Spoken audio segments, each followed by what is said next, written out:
We are 6 days out from the half marathon. It is currently Monday. We race on Sunday.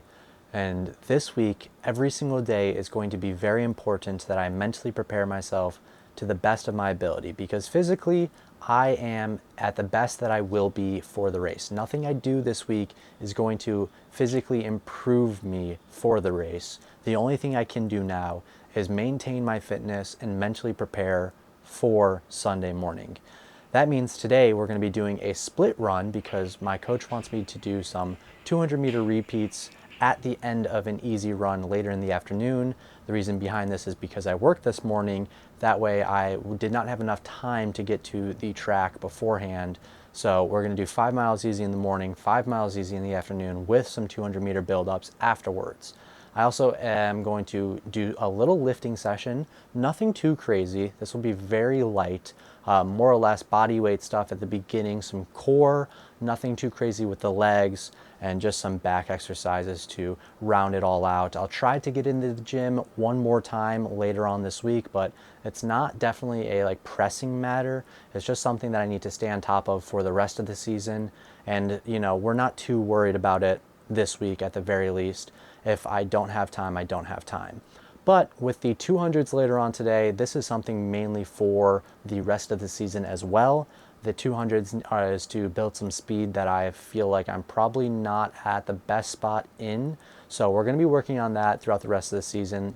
This is not a peak race by any means, but it's a very important race, and I want to make sure that I do the best that I can for this race. So these 200s are really just helping for that, but again, mentally, these are going to be nice just to knock these out and feel some speed again. So that's pretty much all we're going to be doing today, focusing on recovering, getting ready for a workout tomorrow morning.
We are currently down at Moose Island, getting ready for a nice little threshold workout, 7 to 9 miles at 5:40 pace, a pace that I was doing for my thresholds back in the end of the spring when I was, at my fittest, but haven't done since. And, more or less, that's just because I'm getting back into the swing of things.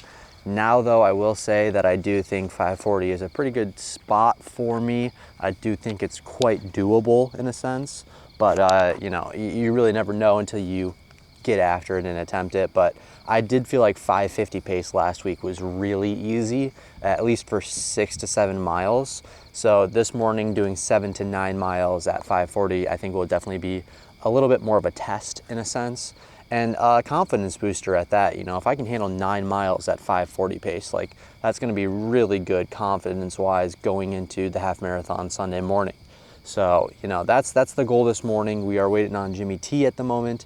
He should be here pretty soon. He's getting out of work, so, you know, no rush there. It'll be nice just to be able to take my time warming up, get everything done. And, you know, the sun is starting to come up, which is crazy because usually I start my workouts around like 5:30, 5:45 in the morning, and it's currently like 6:15.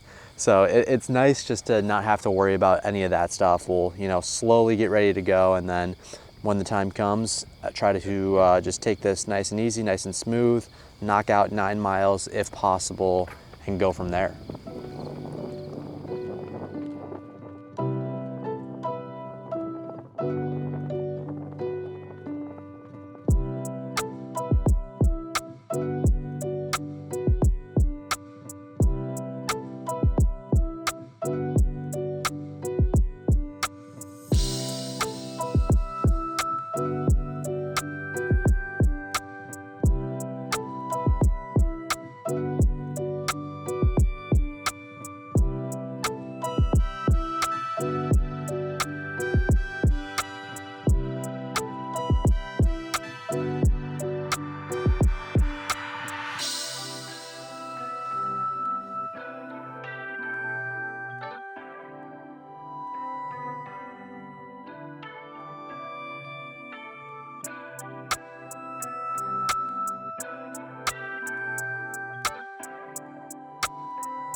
Going through the first and even into the second mile of the threshold, I just honestly couldn't even feel my legs. They didn't feel, you know, sore, or they didn't hurt.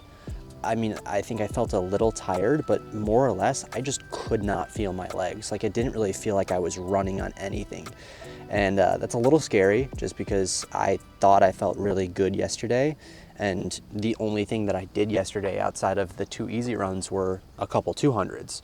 And, you know, I did go pretty hard in those 200s, but, you know, it's not like it's anything more than doing strides before a race, at least I thought. So I don't know if I just didn't recover very well from the 200s, or if my body's just not used to it, but this morning was rough. That is a really tough, you know, last workout going into Sunday. So I mean, we did 7 miles at 5:41, so it's like, that's awesome. But I also just could not find the right pace at the beginning. I was going too fast, but it felt like I was going slow. And then by the end of it, my heart rate's 185. Wow, that was really rough. I don't really know that I have words to fully describe the way I feel right now, because partially very disheartened, not very good for the mentality, to say the least. So, you know, I'm gonna do a nice extended cool down, and then just the next few days I have to recover to the best of my ability. And I just pray to God Saturday morning that my legs feel good during the pre-meet workout, because if I do 2 miles at 5:40 and they feel anything like they did today, we're gonna be in for a very, very rough race Sunday morning.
are now only 2 days out from the half marathon. I have the entire kit laid out. We have the 2022 Chicago Marathon uni, some nice Nike racing socks, my gels, Nike Aeroswift split shorts, and of course the Vaporfly 2s. I'm going with the Vaporfly 2s because they're the only racing shoes I have, obviously. I would probably prefer to wear Alphafly 3s or maybe even like the Adios Pros. I know Adidas just released the 4s to a select amount of people. They're not publicly available yet, so if anybody from Adidas sees this and wants to send me a pair, I'd love to try out the Adios Pro 4s. But yeah, going with this, just they're all I have. But they also only have 38 miles on them, so they're still fresh. They'll be a great racing shoe. I know people like the 2s a lot, so you know, I'm pretty confident that these will be good enough for me to run in at the very least. And I am wearing split shorts instead of half tights because number one, I think they're perfect for holding gels. Not that I have any problem with holding gels in my half tights, but at least these I'm like confident wearing them and grabbing gels out of. And number two, it's going to be warm. I have been monitoring the weather. About 4 to 5 days ago, it was supposed to be, I believe, 54 degrees around the race start, and it was supposed to creep up to 60, 61 degrees by the time I was finishing. Unfortunately, that is no longer the case. As of this morning, the temperature at the start of the race will be 67 degrees, which is brutal. It's supposed to also be 80% humidity and around 8-mile-per-hour winds. Just honestly, not the most unideal or not the worst temperatures I could have gotten, but like for October, just really a kick in the nuts, honestly. Not the greatest, but we're just gonna have to get through it, obviously. So that is actually why I'm bringing 3 gels specifically. I'm gonna be doing the Morton and around mile 4 to 5, maybe 6, we'll see. The Honey Stinger, which is caffeinated, after I get out of Newtown before mile 10, so say mile 8, 9 even, just later into the race. And then the SIS gel, I'm actually going to be taking after my warm-up. I will be taking this about 30 to 45 minutes out from the race. And the reason behind that is just because it is so hot out. I do worry a little bit that I'm not going to have enough going into the race because I don't like to eat a lot before my races. But especially with the fact that I know I'm going to be expelling a lot more energy than I would on a cooler weather day. Just going to take this because I think that's the smart play to do. But yeah, this is everything that I'm going to be wearing, and the reason why I just want to talk about it right now is because tomorrow we are doing a pre-meet workout down at the track. We will be doing 2 miles with a couple 200s afterwards, nothing crazy, but right after I'm going to get on the road. I have a 4-hour drive straight down to St. Louis, and then once we get there, I'm going to try to relax a little bit, but I just don't know what I'm going to record, how much I can talk about. So I just wanted to get this all out there right here, right now on Friday, so I don't have to worry about it over the next 2 days. And then, the next time I'll be talking to you guys is probably going to be Sunday morning. So I'll see you guys Sunday morning.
planning on talking about the game plan for tomorrow tonight, but I have a lot of time before I head to bed, so we're gonna do that right now and talk about the plan going into the race. Tomorrow morning I'm going to wake up and I have a few things planned. I wake up at 4 a.m. and the race is until 7:30. I want to leave here at 6 o'clock, but before that I have 2 hours in between. So the goal is to kind of snack a little bit. I'll have a banana and 2 granola bars. I also want to drink either a liquid IV or the Gatorade electrolytes I brought with. I want to drink a full bottle of that, and I feel like I'll have enough time before the race to digest that and not have an issue. So that is going to be the goal for the morning, and then probably just, walk around a little bit, maybe go outside and just stretch out very lightly, bring the yoga mat out perhaps, roll even, use the massage gun, just very, very lightly start getting my body moving because I want to be completely awake and ready to go by 7:30 when the race starts. That is the plan going into the race. Whatever happens after the gun goes off is all up to me.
And just like that, we finished my very first half marathon in 1 hour, 17 minutes, and 54 seconds. Almost a full 8 minutes slower than what I was hoping for, but not exactly unexpected. We obviously knew this was going to be difficult. I don't think the conditions were just right for me to run anywhere close to the goal that I wanted, to put it simply. And that's okay. There's always going to be times to get back after it and try it again. And I've learned so much from this experience. I actually made an entire video breaking down everything that I think about my very first half marathon. So if you're interested, I'll leave that in the end credits for you guys to tap on that video when it pops up on screen. But yeah, it was a great experience. I gotta say thank you to both my parents, mom and dad, for supporting me throughout the entire race. Thank you to Johnny and Seb for coming out. Thanks to my sister for coming out. And thanks to everybody else that supports me along the way. I also met somebody out on the course who was talking to me a little bit, shouted to me during the race. So shout out to you if that was you. I also met somebody that I followed on Strava, funny enough, that runs out in Missouri. So it was a really cool experience. I'm glad I got to meet some awesome people. But that's going to be it for me this week. I hope you guys enjoyed this video. Just a reminder, next week and for the remainder of the month, I'm going to be doing just some random videos throughout the week. No weekly docuseries episodes this month. Just trying to take a little bit of a break from that because of how much it takes to do something like this. It's a lot of time and effort, and I really do enjoy putting these videos together, but it's hard to, do this for obviously the past 10 months now. So going to be doing some other stuff. Hope you guys do enjoy it. Let me know what you guys think in the comments below, and I will see you guys very soon with a brand new episode. Something different. I hope you guys enjoy that. Take care. Love all things. I'll see you guys next week. Peace out.